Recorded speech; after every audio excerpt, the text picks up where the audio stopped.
نحمده ونصلي على رسوله الكريم أما بعد فأعوذ بالله من الشيطان الرجيم بسم الله الرحمن الرحيم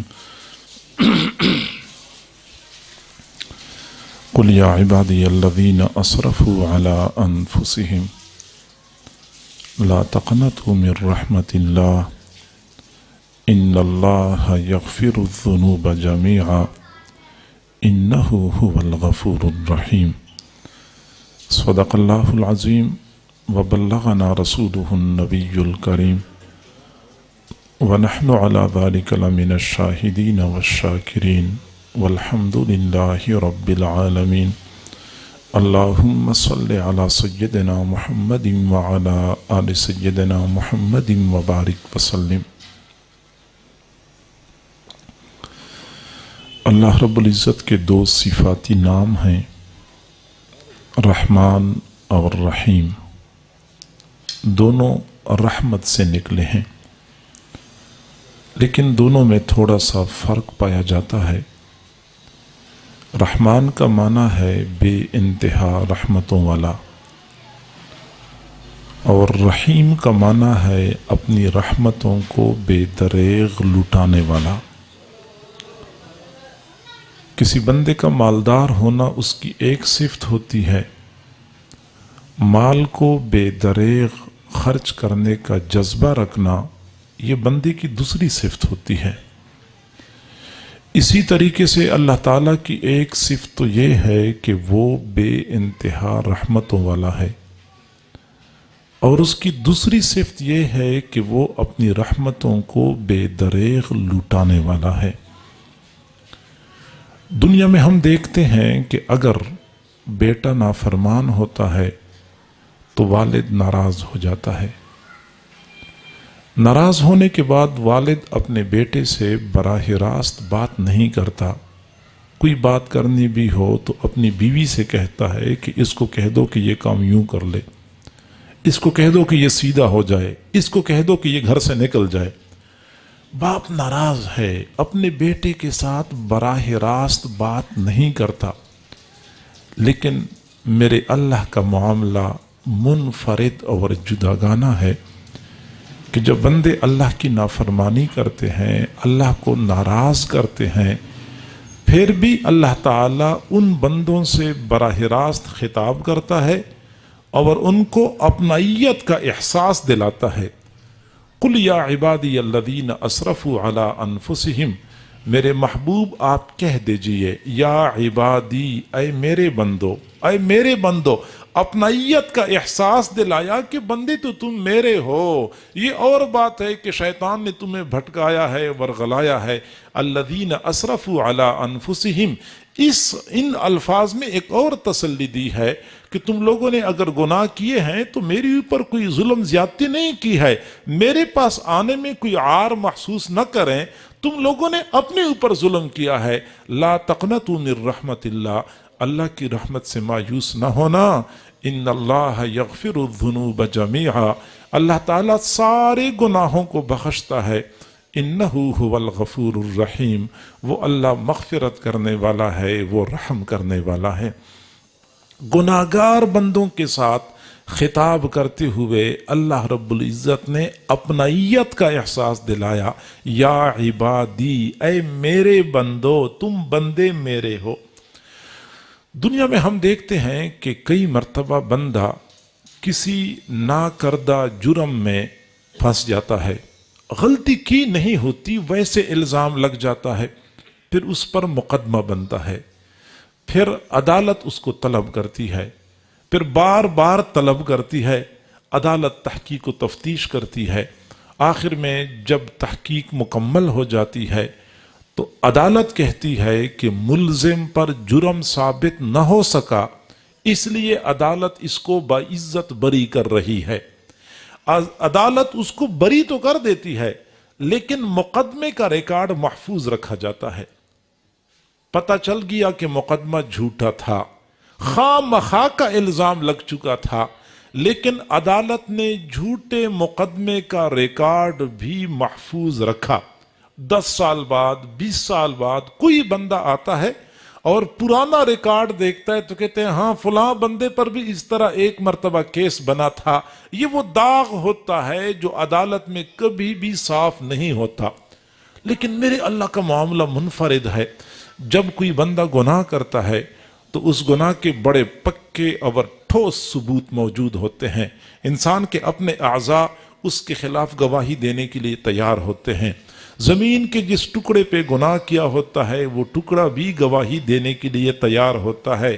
کرامن کاتبین بھی گواہی دے رہے ہوتے ہیں. یہاں تک کہ جب بندہ گناہ کرتا ہے تو اللہ تعالیٰ بھی اسی وقت دیکھ رہا ہوتا ہے. ان تمام تر پکے اور ٹھوس ثبوتوں کے باوجود جب کوئی بندہ گناہ کرنے کے بعد سچی توبہ کرتا ہے، نہ صرف یہ کہ اللہ تعالیٰ اس کے گناہ کو معاف کر دیتا ہے بلکہ اعمال نامے سے ریکارڈ ہی ختم کر دیا جاتا ہے. یہ نہیں ہوتا کہ گناہ کے بعد کانٹا لگ گیا. اگر کانٹا لگ گیا تو قیامت کے دن کوئی بندہ بھی اعمال نامہ دیکھے گا، وہ کہے گا ہاں اس نے گناہ کیا تھا بعد میں کانٹا لگ گیا. نہیں، مکمل مٹا دیا جاتا ہے. قیامت کے دن وہ گناہگار بندہ کسی بندے کو اپنا اعمال نامہ دکھائے تو اس کو شرمندگی نہ ہو، ریکارڈ ہی ختم کر دیا جاتا ہے. سچے مقدمے کا ریکارڈ ختم. بلکہ اس سے ایک قدم اور آگے کرامن کاتبین جو لکھنے والے فرشتے ہیں ان کے ذہنوں سے بھی وہ گناہ بھلا دیا جاتا ہے. قیامت کے دن ان فرشتوں کے سامنے بھی بندے کو ندامت اور شرمندگی نہ ہو، بلکہ اس سے ایک قدم اور آگے جو بندہ گناہ کرنے کے بعد سچی توبہ کرتا ہے اس کے گناہوں کو نیکیوں سے تبدیل کر دیا جاتا ہے.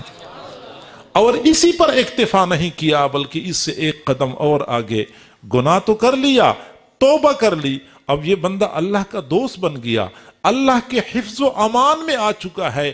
کسی بندے کے لیے جائز نہیں ہے کہ وہ اس بندے کو گناہ کا طعنہ دے دے. حدیث شریف میں آتا ہے کوئی بندہ گناہ کرتا ہے، توبہ کرتا ہے، اگلا آدمی اس کو گناہ کا طعنہ دیتا ہے.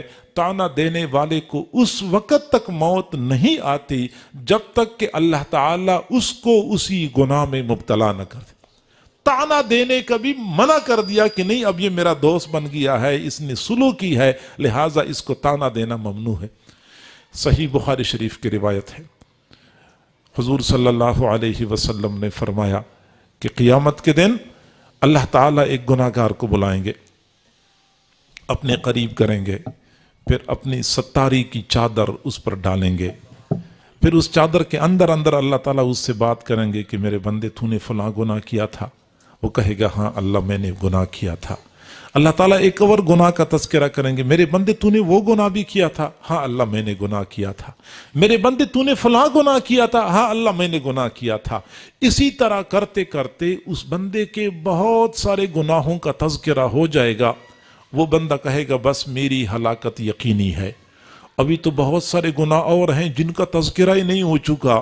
آدھے گناہوں کا تذکرہ ہوا ہے اور ابھی تو بہت سارے گناہ باقی. پریشان ہو جائے گا. لیکن اللہ تعالیٰ فرمائیں گے میرے بندے دنیا میں تو نے گناہ کیے، میں نے تجھ پہ پردہ ڈالے رکھا.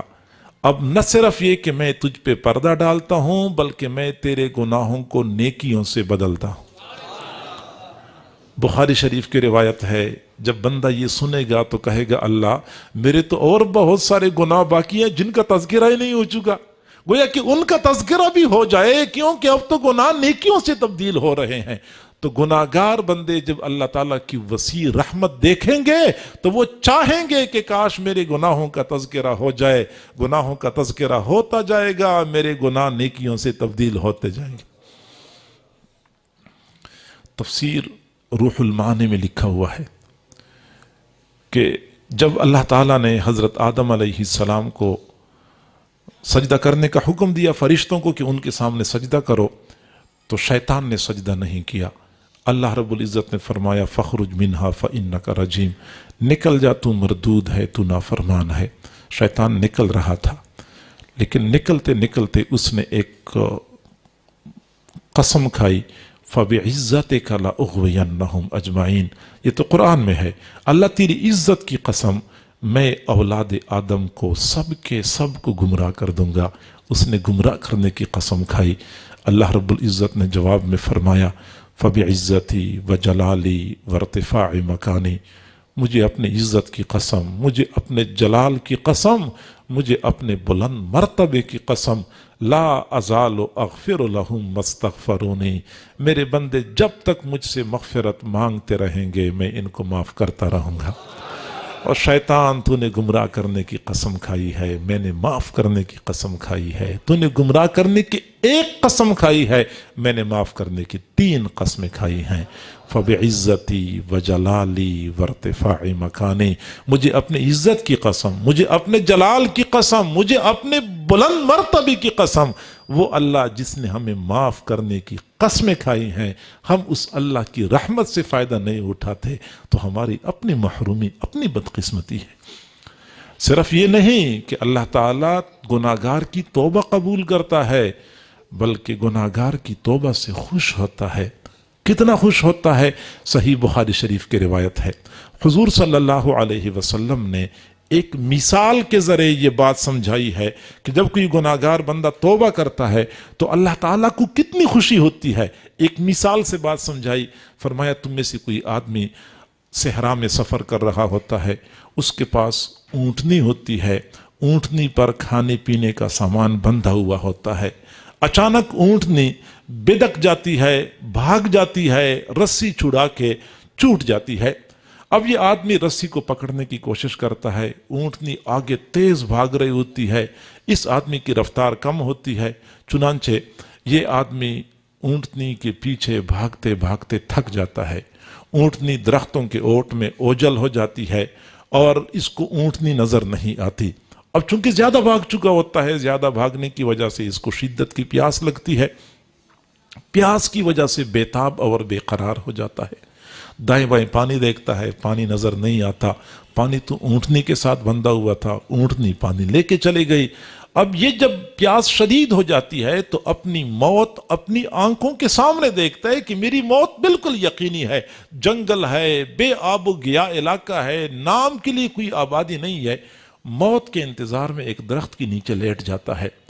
پیاس کی شدت کی وجہ سے غشی کا دورہ پڑتا ہے، تھوڑی دیر بعد جب یہ ہوش میں آتا ہے تو کیا دیکھتا ہے کہ اس کی اونٹنی کھانے پینے کے سامان سمیت آئی ہے اور اس کے پاس کھڑی ہے۔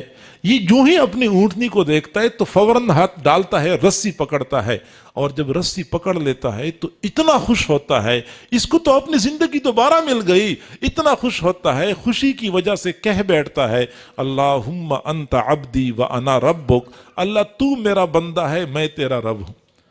فرمایا کہ یہ بندہ زیادہ خوشی کی وجہ سے الفاظ ہی غلط کر بیٹھتا ہے، کہتے اللہ تو میرا بندہ ہے میں تیرا رب ہوں۔ اس بندے کو اپنے بھاگے ہوئے اونٹ کے واپس آنے پہ جتنی خوشی ہوئی ہے، اللہ تعالیٰ کو اس وقت اس سے بھی زیادہ خوشی ہوتی ہے جب کوئی گناہگار بندہ توبہ کر لیتا ہے۔ اللہ کو خوشی ہوتی ہے، اللہ تعالیٰ گناہگار بندوں کی توبہ کے انتظار میں ہوتا ہے۔ اور صرف یہ نہیں کہ توبہ قبول ہو جاتی ہے بلکہ بعد میں بھی اللہ تعالیٰ رحمت کی نظر سے دیکھتا ہے۔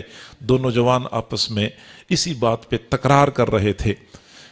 ایک نوجوان نے کہا کہ وہ بندہ جس نے زندگی میں کبھی گناہ نہ کیا ہو وہ اللہ تعالیٰ کو بہت پسند ہوتا ہے۔ اگلے نے کہا نہیں، جس نے گناہ تو بہت کیے ہوں لیکن پھر سچی توبہ کی ہو اللہ کو یہ زیادہ پسند ہوتا ہے۔ آپس میں کوئی بات طے نہیں ہو رہی تھی، دور سے ایک بوڑھے میاں چلتے ہوئے آ رہے تھے۔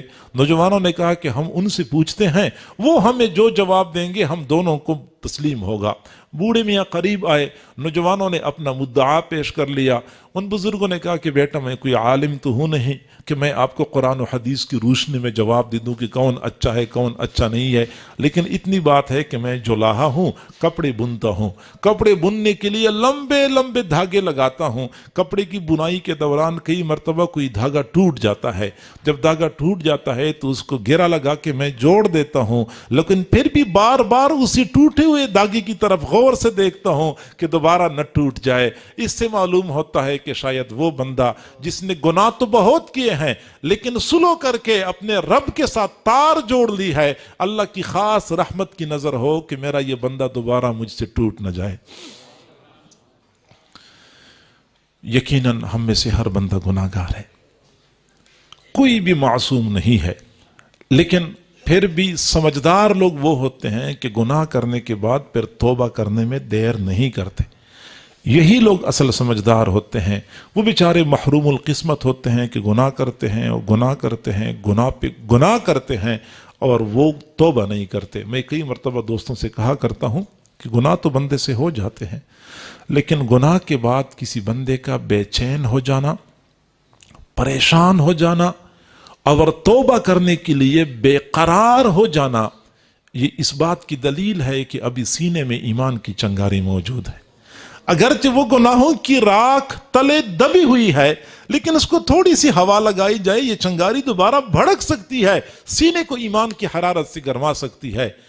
لیکن پریشانی کی بات اس وقت بن جاتی ہے کہ جب بندہ گناہ کرتا ہے اور گناہ پہ گناہ کرتا ہے، اس کو توبہ کی طرف التفات ہی نہیں ہوتا، اس کو احساس ہی نہیں ہوتا کہ میں نے کسی کو ناراض بھی کیا ہے. چنانچہ آج انتہائی افسوس سے کہنا پڑتا ہے، ہم میں سے اکثر نوجوانوں کا یہ حال بنا ہوا ہے، صبح کے وقت گھر سے نکلتے ہیں، شام تک مسلسل نگاہیں غیر محرموں کا پیچھا کر رہی ہوتی ہیں.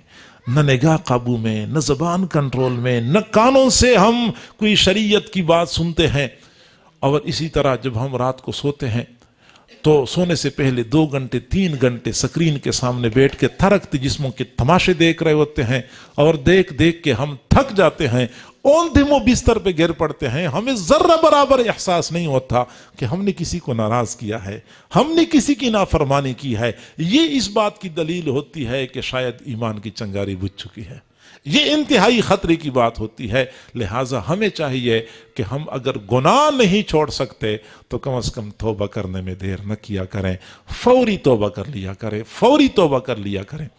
لیکن آج توبہ کرنے میں کیوں تاخیر ہو جاتی ہے؟ ہم توبہ کیوں نہیں کرتے؟ اس کی 4 بڑی وجوہات ہیں. آپ توجہ فرمائیں، اور یہ ساری شیطانی وجوہات ہیں. سب سے پہلی وجہ تو یہ ہے کہ کئی مرتبہ شیطان ہمارے دل میں ڈالتا ہے کہ تیرے گناہ کوئی 1-2 ہوتے تو توبہ کرتا، ہزاروں نہیں، لاکھوں نہیں، بے شمار گناہ ہیں، تو کس کس گناہ سے توبہ کرے گا؟ گویا کہ تیرے لیے تو توبہ کے دروازے بند ہو چکے ہیں، کس کس گناہ سے توبہ کرے گا؟ تو میرے بھائیو، یہ شیطانی دھوکہ ہے. ہمیں چاہیے کہ ہم توبہ کر لیا کریں اور اکٹھے ایک ہی وقت میں سارے گناہوں سے توبہ کر لیا کریں. اللہ رب العزت ہم سے یہ مطالبہ نہیں کرتا کہ ایک ایک گناہ سے الگ الگ توبہ کرو، نہیں، وہ تو سارے گناہوں سے بندہ اکٹھے توبہ کر لے، اللہ تعالیٰ قبول کر لیتا ہے. کیونکہ اللہ نے فرمایا ہے ان اللہ یغفر الذنوب جميعا، اللہ سارے گناہوں کو بخشتا ہے. وہ تو کہتے ہیں میرے بندے، اگرچہ تیرے گناہ آسمان کے ستاروں سے زیادہ ہیں، اگرچہ تیرے گناہ زمین کے ریت کے ذرات سے زیادہ ہیں، اگرچہ تیرے گناہ سمندر کے پانی کے قطرات سے زیادہ ہیں، اگرچہ تیرے گناہ زمین پہ درختوں کے پتوں سے زیادہ ہیں، تیرے گناہ میرے رحم و کرم کے سمندروں سے زیادہ نہیں ہیں. آجا میرے در پہ توبہ کر لے، میں تیری توبہ کو قبول کر لوں گا. پھر اگر تو ایک بار توبہ کر لے اس کو توڑ دے، پھر توبہ کر لے اس کو توڑ دے، تو 1000 مرتبہ توبہ کر کے توڑ دے، پھر بھی میرا در تیرے لیے کھلا ہے. آجا میرے در پہ توبہ کر لے، میں تیری توبہ کو قبول کر لوں گا. وہ تو ہم سے یہ مطالبہ نہیں کرتا کہ ایک ایک گناہ کی الگ توبہ کرو. بندہ سارے استغفر اللہ ربی من کل ذنب، من کل ذنب کہہ دیا، معاملہ ہی صاف ہو گیا. اور دوسرا خدشہ جو ہمارے دل میں شیطان ڈالتا وہ یہ کہ ابھی توبہ نہ کرو، بعد میں توبہ کریں گے، آج نہیں تو کل توبہ کریں گے، کل نہیں تو پرسوں توبہ کریں گے، ابھی تو جوان ہوں، ابھی تو بوڑھا ہی نہیں ہوا، بوڑھا ہوں گا، بال سفید ہوں گے، پھر نیک بن جاؤں گا، پھر توبہ کر لوں گا. ایک اللہ والے نے فرمایا، اے دوست، توبہ کی امید پہ گناہ کرتے رہنا اور زندگی کی امید پہ توبہ کو مؤخر کرتے رہنا تیری عقل کے چراغ گل ہونے کی دلیل ہے. کیونکہ زندگی کا کوئی پتہ نہیں چلتا. ہم کہتے ہیں بوڑھے ہوں گے تو توبہ کریں گے، بال سفید ہوں گے تو توبہ کریں گے. کیا جوانوں کو موت نہیں آتی؟ کیا مرنے کے لیے بالوں کا سفید ہونا ضروری ہے؟ کیا مرنے کے لیے بوڑھا ہونا ضروری ہے؟ نہیں میرے بھائی، کسی وقت بھی موت آ سکتی ہے. جب ہم رات کو بستر پہ لیٹتے ہیں تو تھوڑی دیر کے لیے سوچا کریں کہ میں بستر پہ لیٹ تو رہا ہوں اپنی مرضی سے، شاید صبح مجھے اٹھنا نصیب نہ ہو جائے، شاید مجھے اٹھنا نصیب نہ ہو جائے. آپ گاڑی میں بیٹھتے ہیں، لاہور جاتے ہیں، بیٹھ تو گئے لیکن یہ سوچا کریں کہ شاید یہ گاڑی منزل مقصود پہ نہ پہنچ سکے. لہٰذا پھر ہمیں ہر لمحہ توبہ کرنی چاہیے، توبہ کو مؤخر نہیں کرنا چاہیے. تیسری بات، کبھی کبھار ہمارے دل میں یہ آتی ہے کہ میں نے گناہ کون سے کیے ہیں جس سے میں توبہ کروں. لوگوں کو گناہ نظر ہی نہیں آتے. کئی مرتبہ ایسا ہوتا ہے، ایک آدمی سے ہم بات کرتے ہیں، بھائی آپ توبہ کر لیں، اللہ تعالیٰ سے سلو کر لیں. اچھا، ہم دیکھ رہے ہوتے ہیں کہ اس بیچاری کی زندگی گناہوں میں گزر رہی ہے. چہرہ سنت سے خالی، وضع قطع سنت سے خلاف، کمانے میں حلال حرام کا فرق نہیں ہے، نگاہیں قابو میں نہیں ہے، زبان کنٹرول میں نہیں ہے، کانوں سے سننے میں کوئی فرق نہیں کرتے، کھانے میں حلال حرام کا کوئی فرق نہیں ہے. اس کے باوجود بندہ بات کرے تو وہ کہتے ہیں کہ جان بوجھ کی تو کبھی گناہ کیا نہیں ہے، اگر کبھی غلطی سے ہو چکا ہو تو اللہ معاف کر دے. یعنی گناہ، بندے کو گناہ ہی نظر نہیں آتے. اس کی بنیادی وجہ کیا ہے؟ وجہ یہ ہے کہ جب ہم گناہ کرتے ہیں تو بھول جاتے ہیں، اور جب ہم بھول جاتے ہیں تو ہم سمجھتے ہیں کہ شاید میرا گناہ معاف ہو گیا، حالانکہ بھول جانے سے گناہ معاف نہیں ہوتا. یہی وجہ ہے کہ وہ گناہ اعمال نامے میں محفوظ ہوتے ہیں، اور جب قیامت کے دن اعمال نامہ ہاتھ میں آئے گا، مجرمین کی آنکھیں پھٹی کی پھٹی رہ جائیں گی. وہ کہیں گے ما لہذا الکتاب لا یغادر صغیرۃ ولا کبیرۃ الا احصاها. یہ کیسی کتاب ہے؟ نہ اس نے کوئی چھوٹا گناہ چھوڑا ہے، نہ کوئی بڑا گناہ چھوڑا ہے، سارے گناہوں کو اس نے محفوظ کر رکھا ہے. جی ہاں، یہ وہ کتاب ہے جو سارے گناہوں کو محفوظ کر لیتی ہے، اس میں کوئی گناہ غائب نہیں ہو سکتا. تو لہٰذا ہمیں چاہیے کہ ہمیں گناہ نظر نہ بھی آئیں، پھر بھی یہ کہہ دیا کریں کہ میں نے بہت سارے گناہ کیے ہوں گے، تو توبہ کرنے میں دیر نہیں کرنی چاہیے. اور تیسری بڑی وجہ یہ ہے کہ ہم میں سے کئی لوگ یہ کہتے ہیں کہ توبہ تو میں کر لوں گا لیکن مجھ سے دوبارہ پھر وہی گناہ ہوگا، پھر توبہ کروں گا تو پھر وہی گناہ ہوگا، تو پھر توبہ کرنے کا فائدہ ہی کیا؟ توبہ میں صرف سمجھانے کے لیے عرض کرتا ہوں. ایک آدمی شراب پیتا ہے تو وہ توبہ کر لیتا ہے، اگلے دن پھر شراب پیتا ہے، پھر توبہ کرتا ہے، پھر شراب پیتا ہے، تو وہ سوچتا ہے کہ اس توبہ کرنے کا فائدہ ہی کیا. جب بندہ بار بار توڑتا ہے، جب تک گناہ نہیں چھوڑ سکتا تو میں نے توبہ نہیں کرنی، جب گناہ چھوڑ دوں گا پھر سچی توبہ کر لوں گا. تو میرے بھائی، یہ بھی کوئی شیطانی دھوکہ ہے، ایسا نہیں کرنا چاہیے. آج اگر گناہ ہو چکا ہے تو اس سے ہم توبہ کر لیں، کل اگر پھر یہی گناہ ہوا تو کل ہم پھر توبہ کر لیں گے. اس کو ایک مثال سے سمجھ لیں کہ ایک آدمی پورا دن مزدوری کرتا ہے، اب شام کے وقت گھر آیا تو جسم کے اوپر مٹی کے میل جم چکی ہے. گھر والوں نے کہا کہ نہا لو، گرم پانی موجود ہے، غسل کر لو، صاف کپڑے پہن لو. وہ کہتے ہیں میں نے کل پھر یہی کام کرنا ہے، کل پھر میرا جسم میلا ہوگا تو نہانے کا کیا فائدہ؟ گھر والے کہیں گے کہ ابھی نہا لو، کل دوبارہ جسم میلا ہو جائے گا تو کل دوبارہ نہا لو گے. ہر سمجھدار بندہ یہی کہے گا کہ آج یہ میلے کپڑے اتار دو، نہا لو، کل اگر دوبارہ کپڑے میلے ہو گئے کل دوبارہ بدل لو گے. بالکل یہی مثال ہے.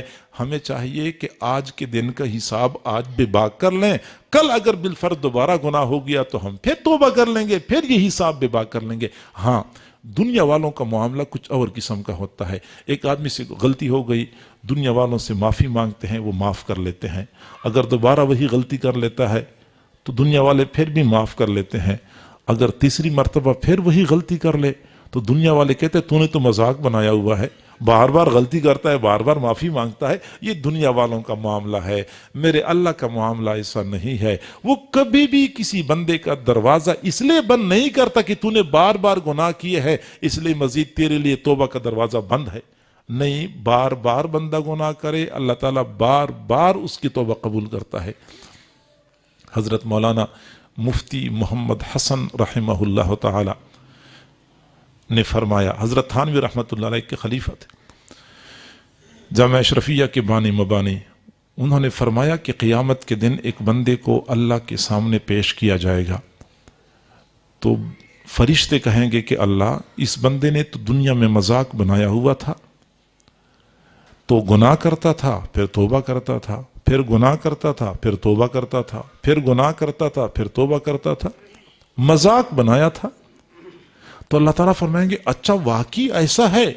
فرشتے کہیں گے ہاں اللہ اعمال نامے میں ایسا ہی لکھا ہوا ہے۔ فرمایا اچھا اس کا مقصد یہ ہے کہ اس بندے نے پوری زندگی شیطان کے ساتھ مقابلہ کیا ہے، شیطان گناہ کروانے سے باز نہیں آیا، یہ توبہ کرنے سے باز نہیں آیا، وہ پھر گناہ کرواتا تھا، یہ پھر توبہ کرتا تھا، پوری زندگی اس نے شیطان کے ساتھ مقابلہ کیا ہے۔ آج میں اس بندے کو استقامت والوں میں شامل کر دیتا ہوں۔ اور حقیقت یہ ہے کہ اگر کسی بندے سے گناہ ہو جاتا ہے تو اس کا معنی یہ ہے کہ شیطان نے اس کو گرا دیا۔ اب شیطان کے سامنے گرنا برا نہیں ہوتا، گر تو جاتا ہے بندہ، ہر میدان میں شاہ سوار گر جاتے ہیں، لیکن گر کے بندہ پڑا رہے اور ہمت ہی ہار بیٹھے یہ نہیں کرنا چاہیے، بلکہ بندے کو دوبارہ کھڑا ہونا چاہیے، شیطان کا مقابلہ کرنا چاہیے۔ شیطان پھر گرا دے، بندہ پھر کھڑا ہو جائے، پھر مقابلہ کرے۔ نہ چھت کر سکے نفس کے پہلواں کو، نہ چھت کر سکے نفس کے پہلواں کو، تو یوں ہاتھ پاؤں بھی ڈھیلے نہ ڈالے، ارے اس سے کشتی تو ہے عمر بھر کی، کبھی وہ دبا لے کبھی تو دبا لے۔ یہ نفس کے ساتھ، شیطان کے ساتھ پوری زندگی کا مقابلہ ہے، کبھی وہ ہمیں دباتا ہے کبھی ہم اس کو دبائیں گے، کبھی وہ گناہ کروا کے دباتا ہے ہم توبہ کر کے اس کو دبائیں گے۔ شیطان کی ساری محنتوں پہ پانی پھر جاتا ہے جب کوئی بندہ توبہ کر لیتا ہے۔ اور اگر کوئی آدمی کہتا ہے کہ نہیں میں تو اکثر شیطان کے مقابلے میں ہار جاتا ہوں، تو شاعر نے کہا جو ناکام ہوتا رہے عمر بھر بھی، جو ناکام ہوتا رہے عمر بھر بھی، بہر طور کوشش تو عاشق نہ چھوڑے، یہ رشتہ محبت کا قائم ہی رکھے، جو 100 بار ٹوٹے تو 100 بار جوڑے۔ یہ رشتہ محبت کا قائم ہی رکھے، جو 100 بار ٹوٹے تو 100 بار جوڑے۔ مرزا غالب شاعر گزرا ہے، بہت سارے اشعار اس کے شریعت اور سنت کے مزاج سے خالص ہٹ کے اور مخالف، چنانچہ اس نے ایک شعر پڑھا ہے، کعبہ کس منہ سے جاؤ گے غالب، کعبہ کس منہ سے جاؤ گے غالب، شرم تجھ کو مگر نہیں آتی؟ تو کسی اللہ والے نے بہت پیارا جواب دیا، وہ فرماتے ہیں میں اسی منہ سے کعبہ جاؤں گا، شرم کو خاک میں ملاؤں گا، میں اسی منہ سے کعبہ جاؤں گا، شرم کو خاک میں ملاؤں گا، ان کو رو رو کے میں مناؤں گا، اپنی بگڑی کو یوں بناؤں گا۔ اپنے اللہ سے بندے نے کیا شرمانا ہے؟ بندہ اپنے اللہ سے معافی مانگتے ہوئے شرمائے تو پھر تو شقاوت اور بدبختی کا مورد بن گیا، شقاوت بدبختی اسی کا مقدر بن گئی ہے۔ لہٰذا ہمیں چاہیے کہ اگر گناہ ہو جائے تو پھر توبہ کرنے میں شرمائے نہ، عار محسوس نہ کریں، بلکہ بار بار اپنے پیارے اللہ سے معافی مانگنی چاہیے۔ اس لیے میں اکثر دوستوں سے کہا کرتا ہوں کہ اگر ہم گناہوں کا سلسلہ نہیں چھوڑ سکتے، کم از کم اتنا کر لیا کریں کہ روزانہ 5 مرتبہ اللہ کے دربار میں حاضری دینا یہ اپنے اوپر لازم رکھیں۔ 5 مرتبہ فائدہ کیا ہوتا ہے؟ اس کا فائدہ یہ ہوتا ہے کہ جب کوئی آدمی فجر کی نماز پڑھ کے نکلتا ہے اور ظہر تک 7 گھنٹے 8 گھنٹے غفلت میں گزارتا ہے، لیکن جو ہی ظہر کی اذان ہوتی ہے بندہ سارے کام کاج چھوڑ کے مسجد کا رخ کرتا ہے، تو اس کا سر جھکا ہوتا ہے اور دل میں شرمندگی کا احساس ہوتا ہے۔ وہ اپنی زبان سے کچھ نہیں کہہ رہا ہوتا، لیکن اس کا دل کہہ رہا ہوتا ہے کہ اللہ میں نے 7-8 گھنٹے تیری نافرمانی میں گزارے ہیں، گناہوں میں گزارے ہیں، لیکن اللہ میں تجھ سے دور نہیں ہونا چاہتا، میں تجھے منانے کے لیے تیرے در پہ حاضری دے رہا ہوں۔ پھر یہ بندہ اللہ کے سامنے کھڑا ہو جاتا ہے، پھر وہ کبھی قیام کی حالت میں رب کی تسبیح بیان کرتا ہے، کبھی رکوع سجدے کی حالت میں رب کی تسبیح بیان کرتا ہے۔ اللہ تعالیٰ فرشتوں کو فرماتے ہیں چلو کوئی بات نہیں ہے، بندے نے سلو کر لی میرے ساتھ، فجر سے لے کے اب تک جتنے گناہ کر چکا ہے سب پر قلم پھیر دو اور گناہوں کو ختم کر دو۔ گناہ مٹھا دیے جاتے ہیں۔ پھر جب یہ ظہر سے فارغ ہو کے پھر جاتا ہے عصر تک 2-3 گھنٹے پھر نافرمانی میں گزارتا ہے، لیکن جو ہی عصر کی اذان ہوتی ہے یہ پھر سر جھکا کے اپنے رب کی طرف جا رہا ہوتا ہے کہ اللہ میں کیا کروں، میں گناہوں کو نہیں چھوڑ سکتا، کمزور ہوں، شیطان مجھ پہ غالب آ جاتا ہے، اللہ میں گناہوں کو نہیں چھوڑ سکتا، لیکن میں تجھے بھی نہیں چھوڑ سکتا۔